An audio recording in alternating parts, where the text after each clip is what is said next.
Wasn't really planning on a video tonight, but a little bit of double dose late night news means we do have some brand new stuff to look at, enough to warrant me chatting at your face for a little while. Reminder that we're also hoping for new information on Jurassic World Rebirth tomorrow when a new article lands from Empire magazine. So of course, come back tomorrow and I'll keep you posted on all the latest. But until then, the first of tonight's double header of brand new information. And the first is our first full look at the D-Rex and a, until now, elusive side profile. This comes to us from Captives, which is a weird little series of toys for the Jurassic franchise that I personally haven't really looked at before. Now, I went and took a peek at their website, and one of the descriptions for their toys promises the following. Plunge your hand into the gooey aquatic blue slime for an epic unboxing experience, oozing with fun. Now, usually you have to buy me a few drinks before you can lay down that kind of chat. But anyways, Captives have shown off their solid silver D-Rex, looking far more quadrupedal and elongated laterally than we've ever seen it before. Even in the toys we've seen before, it's been quite stout and brought in. You can make out that bulbous head growth, a surprisingly long, thick chunk of a tail, and those withered front arms. Even the front two legs, inverted commas, don't seem as muscular or rotund as those back ones. And I'd say the full design has less of those frog-like influences that we've been noticing in the past. It's certainly, it's weird, and in this quadrupedal form has far less in common with the T-Rex it's been named after. This doesn't really look like a dinosaur anymore, it is straight up movie monster. It feels misshapen and oddly put together.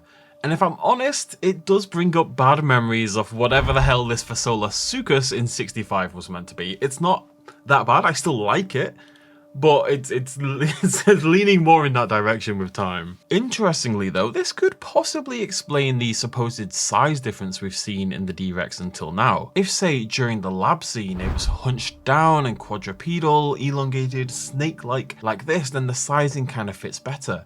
But what if it can rear up onto those hind legs? Those are much larger, clearly much more usable as legs.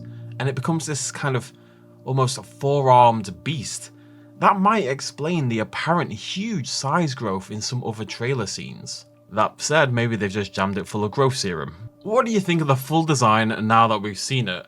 I will say, although I'm going back and forth with it, I do still like it. I'm very excited to see this thing's human kill animation in Jurassic World Evolution 3. That might be the thing I'm most excited for at this point in time. Now, I said there was double news, and there's double news. A new article from Collider dropped along a brand new image of Rupert Friend's Martin Krebs, I think that's the first time I've known his name, and Scarlett Johansson's Zora Bennett moving through that swamp environment, with Krebs being extra careful with the transporting of the crate they've been storing those DNA samples in. We see this crate over and over again. He also seems to have spotted something in the water. Now, earlier this week, there was some behind-the-scenes shot of this very scene during promo trailers for the film, airing in the cinema. There's clearly something in the water, but it isn't deep enough for a Spinosaurus. The Spinosaurus is huge, humans are not huge, except for myself. So, what is it?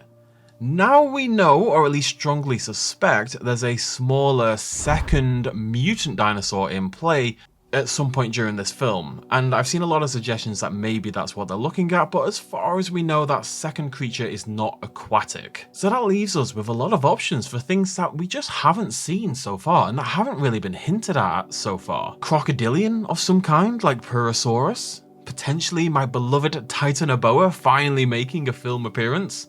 Or just, you know, a fish. There's been a lot of attention on this scene though, with multiple images, the BTS video. I'd be surprised if there isn't something a little more threatening and exciting living in those swampy waters.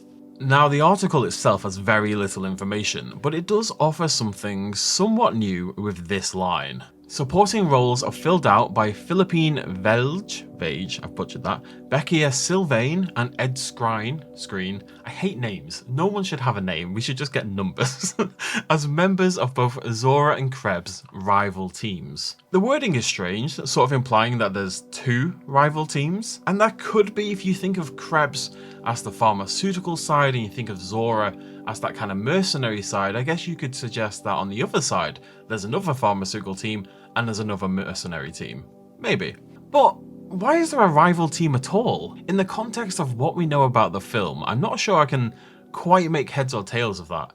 Is it simply a rival pharmaceutical company aiming to be the first to land the cure to the disease so they can obviously jack up the price? Is it a pretense to instead find data on the D-Rex and InGen's secret operations on the island? It's intriguing and a little bit The Lost World in its vibes, and it's not something that's really been hinted at all in the content we have so far. I don't get that. It says InGen on the side of that chopper. I don't get that. Why would Hammond said 2 teams? What do you think? Why would a rival team be on the island? And what is lurking in the waters of, well, so far unnamed island will probably have a name eventually. Hopefully they've got a better name than that. That one's not very pithy. We'll be back tomorrow if the Empire article offers anything new worth talking about, but we will be back anyway for other content because it's not the only brand new dinosaur news dropping on the 10th.